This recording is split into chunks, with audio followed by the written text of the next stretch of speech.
While the Assad government blamed al-Qaeda, our independent reporting shows that opponents of Assad are not Islamic terrorists.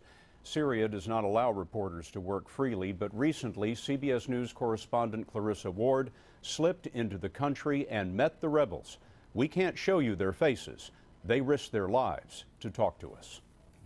Late one night, we were blindfolded and taken to meet members of the Free Syrian Army, soldiers who have defected from Syria's feared military, they say because they refuse to fire on protesters.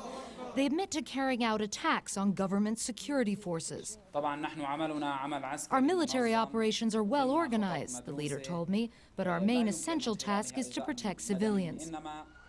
Today, the Free Syrian Army denied any connection to the bombings. The regime has called Syria's pro-democracy activists terrorists and thugs, but in a Damascus apartment, we met young men and women fueled by caffeine and cigarettes and a thirst for freedom. I'm dreaming about a country where I can stand up and say my opinion without being afraid.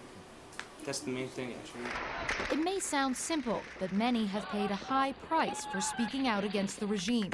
The UN estimates that at least 5,000 people have been killed during the 9-month crackdown.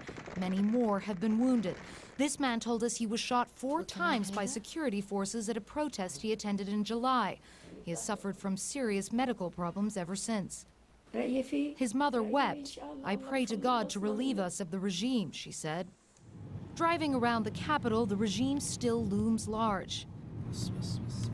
The driver regularly told me to put the camera down, warning of the all-seeing eye of pro-government militants who wear no uniform, known as the Shabiha. But just outside Damascus, the unrest is spreading. We were taken to a protest in the suburb of Arabin. There are about 100 people here, and every week this is happening across the city, across the country.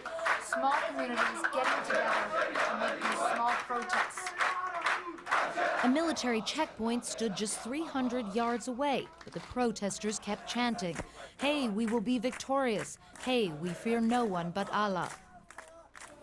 The next day, we attended the funeral of a 16-year-old boy who locals said had been killed by security forces at a protest the day before.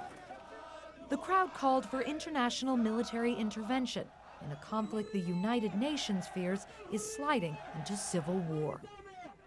Clarissa filed her report on Syria from Afghanistan today, where she is on assignment.